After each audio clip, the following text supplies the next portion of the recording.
wonderful waterfall, this beautiful rock formation, the trees and the forest. It's just incredible. It's a feeling you'll never forget. So that's what we're doing. Now remember, we're traveling around the country and we are now up in Oregon. We've done a lot of the states. So you want to do your state eventually. So keep those photos and reference materials coming in. Eventually we'll do something in your area. It's kind of fun to do this. Now, we left off last week putting in some what we call the intermediate highlights to create the form on the tree trunk, on the leaves. We did a little bit more highlighting on the water. Right now, I'm going to do some toothbrush work, so I've suggested that all of you get your toothbrush. So I've got that handy here. And also suggested that you get your a bridge kind of laid out there so we can get ready to paint it in. So we have a lot of preliminary things to do, sort of moving on up the ladder of finishing. And we'll probably have to do this in 2 more sessions. Today we'll put the, sort of, you might say, the intermediate details, and the next week we'll put the final highlights and the sunlight and give it its glow. But right now we've got to do the toothbrush work before we can do anything else. So you want a toothbrush that's got a fairly stiff bristle.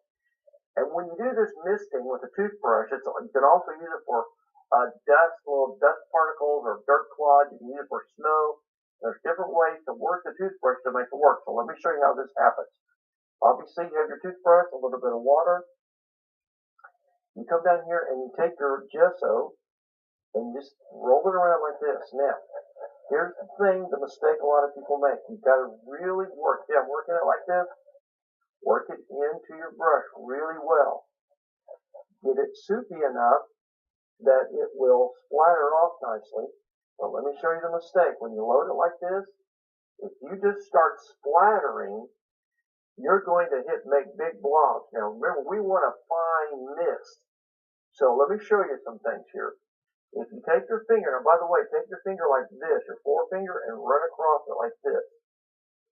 Don't turn it like this and use your thumb, because it'll hit you right in the face. You'll have a speckled face, or somebody else will get speckled. Take your brush, turn it down like this, take your forefinger, and go like this. Now if you'll notice, you flick it across there, do your test on a scratch. Get most of the big blobs off right away. See, I'm doing this. Now you're ready to move up to your canvas, because now doesn't have so much paint on it. So you do all this pre-splattering. Now see, I've already done a little bit down here on the bottom. We're going to start on the bottom. We're going to work our way up. Take your finger, get in a little closer. Just kind of hit the top of it, the top part of the brush there. Work your way across. Just practice with this, you guys. And the more dense you make it, the more misty it looks. See, I'm going right along the edge, right up the side. You can get real tight, real close. The closer you get and the more splatter you do, the more misty it looks. So I'm going right up the side of the waterfall. And especially where it hits, like right here where the next shelf is. I'm going to get right up in there. And the reason you have to do this, folks, is because you want to get this done before your next levels, so you can overpaint this. Any over splatter will be covered. And by the way, I might make you a little trick here. Let's say, for instance, you splatter something that you didn't want to splatter. Okay, I'll do this on purpose so you'll be all right with this. So you get over here and you accidentally hit some spots over here. See, well, I don't want that there. All you have to do is take a damp paper towel and just wipe it off. If you get a big blob, say right up in here, where in a spot where you don't want to wipe it all off, you just take the paper towel and dab it like that, and don't rub it. You just dab it, and it'll just almost always pop right off. But see, these little splatters create almost a little mist, and that's what you want along here. It really looks good. Now, it doesn't matter if it hits the bridge, because you're going to paint over the bridge anyway, so you don't have to do any wiping off there. So just work your way up. Set this down here where I can be so high up. Work up above the bridge now, working right on the edge, right in the corners of the rock formations.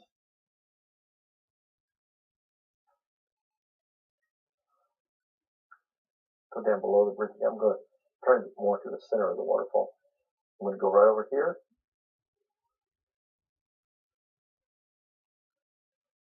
If you get real close, you have a little more control where you put the mist. See how I'm controlling it a little bit more?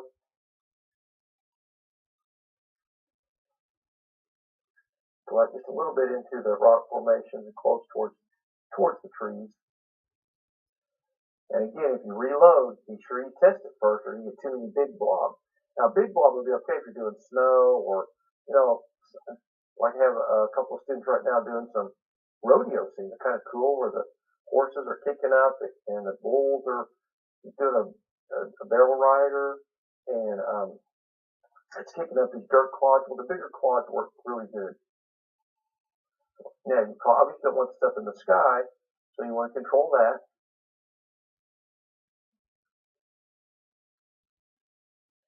Stand back and look at it, see if you have enough mist to feel comfortable with, and I really like that.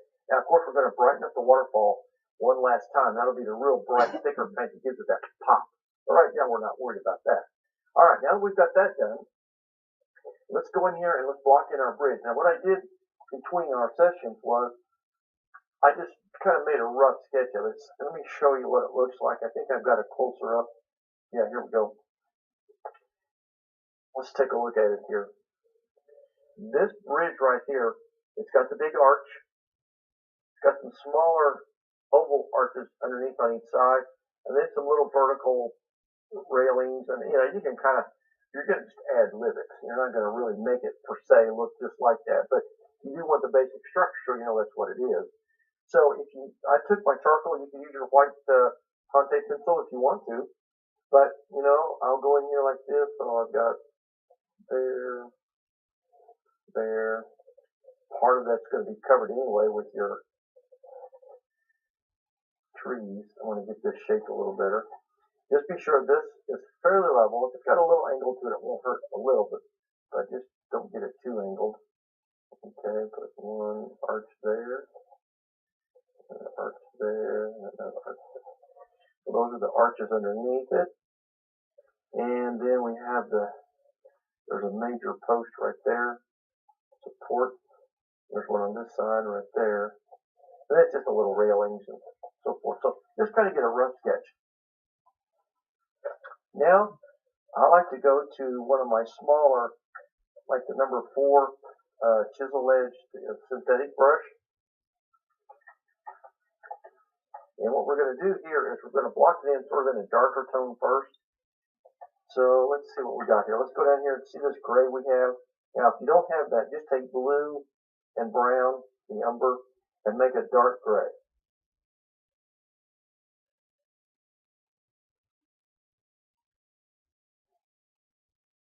Maybe put just a little purple in it. I like that purple in there. A little more brown, a little more blue.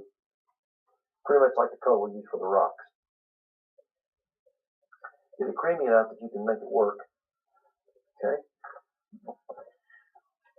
Now, I like to blow off the excess charcoal dust, or you can take a paper towel and lightly wipe off that sketch so the charcoal doesn't, not that the charcoal really hurts it that much, but when you have a real dark, hard mark, it's a little hard to cover up. Now, all you're going to do now is kind of go in here and just kind of lay out this, kind of like drawing with your brush, just kind of skim across like this. This is one of those times when you kind of paint and kind of skim the surface and let it kind of drag, so it kind of creates a little softer, blurrier edge. Then up here on this part, now this is going to seem odd, so here's what you do. Take this dark color, fill in the bridge up and down like this. Work it back into the trees, bushes, just up and down. Just kind of follow your sketch. Now this is where it's hard to understand painting, especially if you're kind of new. This is underpainting, and then you want to have a darker underpainting so that you can put the little highlights on to make it come alive. So you streak it down with these darker tones to give it its base. And then in a minute we come back, with the highlights, and it shows up as the bridge. Right now, a lot of you are saying, what in the world are you doing? Well, it's just like everything else. It all starts kind of from dark to light. It's not that you do that in every single painting. Like in watercolor, for instance, as a medium, you do the opposite. You go from light to dark. But in most of the opaque mediums, you go from dark to light. Now, there are rare versions of every rule in painting, folks.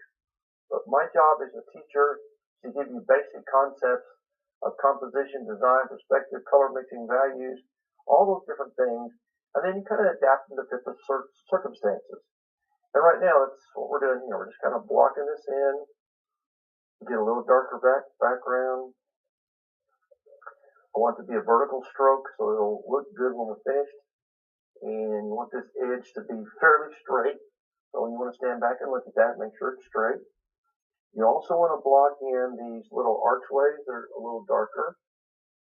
We will lighten them later. It's more about just building your structure. It's not about really making it look finished yet. So don't worry about that. It may be hard for you to see what I'm doing in some ways because it is pretty simple and it just kind of blends in. But I'm trying to get a solid mass so that I'll have something to work with here in a minute. A little darker right there.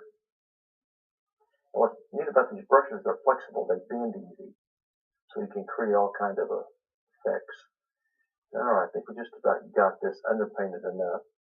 And you're probably sitting there thinking, well, it doesn't look like much to me. Well, it will. Just trust me on this one. Okay. And plus, you may want to put some people on this. So in our next session, we'll put the people in there. Now there's a couple of the posts that are taller. So we'll go ahead and put those in. So you want to raise those up just a little bit above the original sketch or underpainting. Those are the two big support posts that are on each side. So now you've got it underpainted. All I want you to do, let that be drying. Now while that's drying, I hate to do this to you. Everyone needs to grab their script brush.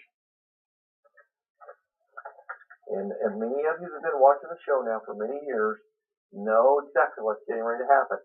You want to take your script brush, come down here to that same area where you were just mixing that color, add a little more blue and brown to it, bend it way down, make it nice and soupy, roll your brush until it makes a nice point, twist it and turn it and pull it back.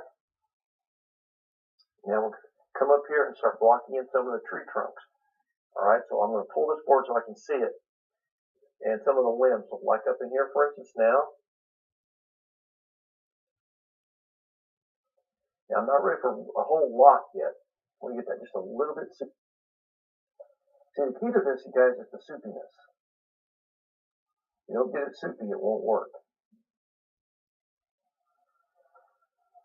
Okay, here we go. Oh, now it's working better. So you just skim the surface, get some of these out here. Now we'll put a few leaves on these, but right now we just want to get some limbs out there, kind of so that they kind of show up, see, against the background of the waterfall.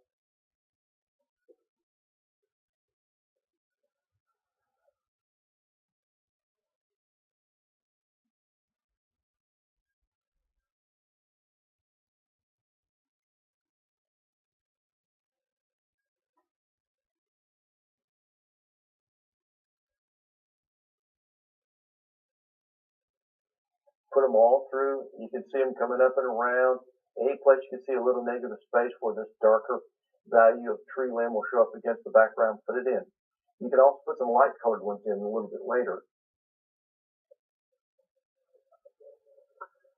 Put some more right into here. Let's bring this one up. I wanted one that kind of hung out a little bit more. The reason for this is because I want the waterfall to really take a seep back into the painting. And the way you do that is by changing the value of these trees a little darker, just like this, so that, see now, see, by bringing that darker and pulling it out, it pushes that waterfall even further back in behind. Now, what you're going to do with this is just go through here and find some areas where a few little limbs and twigs coming up from behind would be really useful. And just kind of put a few in there, and then you can put a few leaves on them later. Don't be afraid of this, folks. Limbs, weeds, twigs, and little things like this are really a nice addition to the painting. We'll go over here on this side and do a similar thing. So you just kind of come out like this, and you have these little tree limbs sticking up. Man, this is so cool. It was a lot of fun. It creates a little silhouette effect.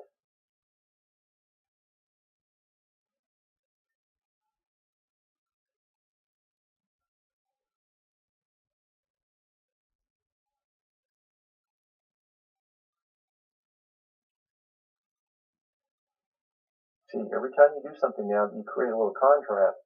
it creates a little bit of forward movement. It gives us a little bit more interest. And see, every time I come down here and reload, I'm always adding a little water to rehydrate that. Now, see, up here I want to have a limb come up here. I think I'll have this one kind of come up. So you can also have trunks that maybe they don't have any leaves on. Maybe it's a dead one, or maybe it just hasn't quite bloomed out just yet. I've been studying the trees here lately because as we're taping this show, it's now turning springtime here in Oklahoma. And I've been really studying this process of how the trees, some trees branch out much quicker and sooner than others. Some take several more days or weeks even before they get blooms on them. And that's why it's so fun, because you can get a variety of some leaves, some without leaves. That makes the composition more interesting. Now down here, I see this area right down here towards the bottom on the right hand side. Let's darken this, take a little more blue and brown, make the mixture even darker. We want to get some contrasting values in this area as well.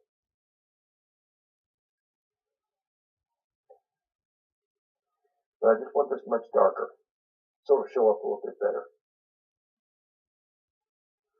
So starting down here now, behind this rock, see, I can pull up a twig, not just a twig, but it could be a substantial, not necessarily a big tree, but don't go over the bridge yet, because we're still going to detail the bridge, but maybe it's under the bridge or just on the base of the bridge, up just underneath it there. See, that adds a nice little touch too. I love that effect. See how that little mist that's behind there, because of the toothbrush work, really pays off. And by getting it just another value darker, there's your value system kicking in again. And then you can decide if you want to highlight with some leaves later or not. You could do the same thing over here and put a couple limbs on this side. And then when the painting's done and everything's in place and you're pretty happy, then you can come back and put your final highlights, leaves, or whatever makes you feel good in the painting. Down here in this corner, I'm not sure what I'm going to do with this yet, folks, so I'm going to save that for either later in this program or in our next session, because I just want to kind of get that. I'm just not sure what I'm going to do with that yet.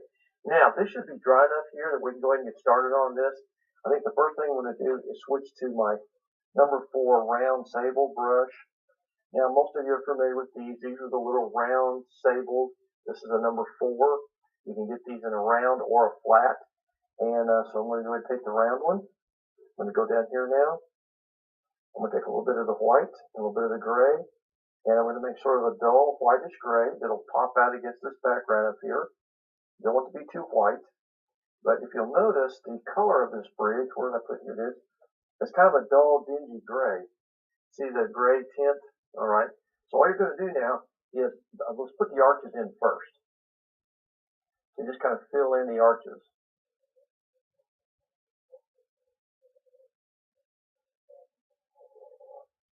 So that's one arch. Here's an arch.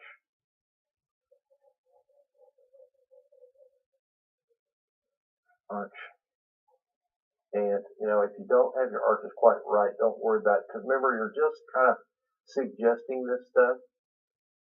Just kind of, so there's the arches that are underneath it on this side. Just kind of fill it in. You're going to put leaves and bushes and things kind of in front. Then you kind of put a little line underneath it. Right there. And kind of shape the shape of the arch that's underneath it. You see how that's working out there? So you just shape it like that. You can see how this then comes across, and you fill this in a little more solid right in here. So really all you do is kind of paint what you see. And once again, folks, it's hard to paint from the TV. I know that. So if you can go and get you some reference material on this, because it is a national or a state facility, it's easy to find reference material on this. And then you have your own close-up. Okay, now we'll come over here on this side, and we'll have an arch.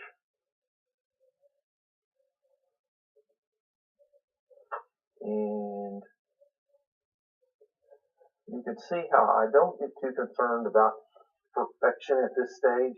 because we're going to blur it a little bit, and that's where the word impressionism comes along, where you create the suggestion of something. Don't have heartburn over everything being so perfect. That's when you lose the fun of being an artist. You can always adjust these things later. You can cut down the spot. You can change the shape of something. I mean, sky is the limit, what you can do with it.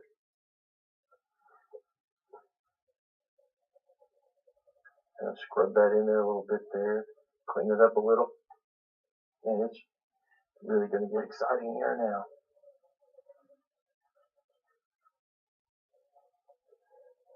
It's just like drawing with your brush in a sense. Okay, I can stand back. I can see that. Okay, now up here on the top part, see, by scrubbing it like this, you create almost a little bit of a glaze. You're letting some of the dark come through. It makes it look kind of rusty, kind of worn out. Now, up on the top part there, where the rails are, let's go ahead and block in the two big posts first. This is the first one, and it's right here. Yeah, they're pretty wide. These first rails are really wide. And this one, these are just the supports. By the way, I just might mention something. I just got an update a couple of days ago, and it just happened to happen. I wasn't planning it, but I heard that this bridge had a boulder or something had fallen and cracked it. And so they've got it temporarily closed. They're going to repair it, but that's how loose I guess some of the rocks could be around there. A big boulder or something I heard, or something fell on it and kind of cracked it, so they don't let you walk on it at the moment. So you might keep that in mind if you're going out there. It's not. I don't know if it's opened back up yet or not. Now, so those are the two posts. See that comes this one and this one on each side. Now you just there's lots of little tiny arches in there, and there again, folks. I mean, it's up to you. If you want to go in there and take your pencil and draw each one and paint them real photographically, that's your choice. I'm not knocking that. But as far as painting goes, I wouldn't do that. I would just come in here like this, put a little rail across the top, quickly come across, and get it laid out. And then you just clean it up to fit your own personality. Between now and our next session, I will do that. I will do a little work on mine. See, I just put a little rim across the top, and now I'm just going to put some little lines in here to suggest the vertical rails. And then next time when we meet, I will come in here and clean mine up. See, these all have these little arches at the top. So I would just come down and put straight lines down, and then put the arches back on top of that. See, that's the best and the fastest way to do this. Now you can see why I had you block it in all dark, so you can now put your light on top, and the bridge starts to look dimensional. So all you do now very quickly is go through and get all your vertical lines.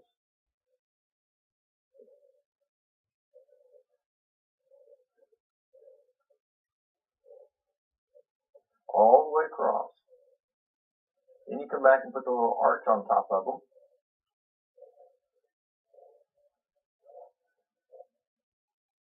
See how cool that's already looking pretty cool, I think.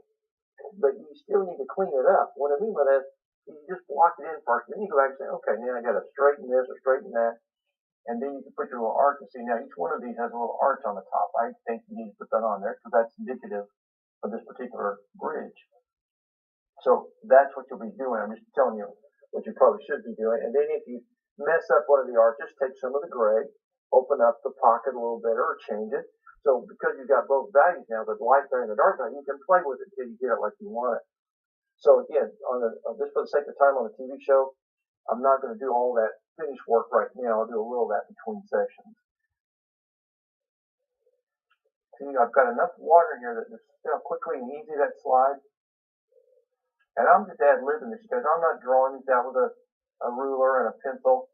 I just have done enough of this over the years that, eye-to-hand coordination, you just develop that over time. And everyone eventually gets better at that.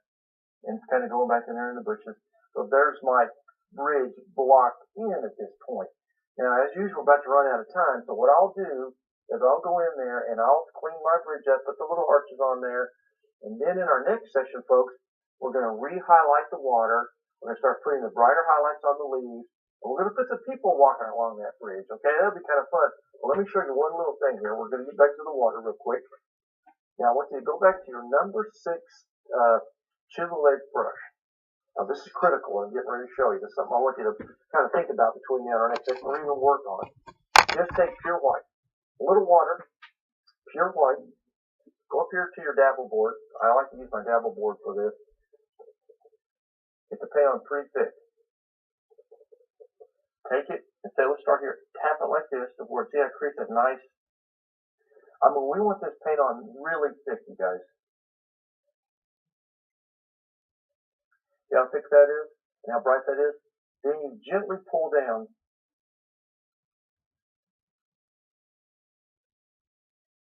towards the center and you let that thickness feather down and create the brighter center part, and take your finger if necessary and blur it. So you see that real bright spot right towards the center of the water? That's what we want to get. So I want y'all to practice this, even if you have to do some little studies. I have a lot of my students back home, before they do something like this, I have them practice on some little scraps. Teach some little 11 by 14 boards or some little canvas scraps and just practice, because, you know, you get a paint going along this well, that's looking good. You don't want to take a risk on messing up. But see how bright that makes that? So we do that all the way up here, right on to the top. Now you do the next shelf the same way. You just tap the paint on real thick like this. And once it's on thick, then you got something to pull down.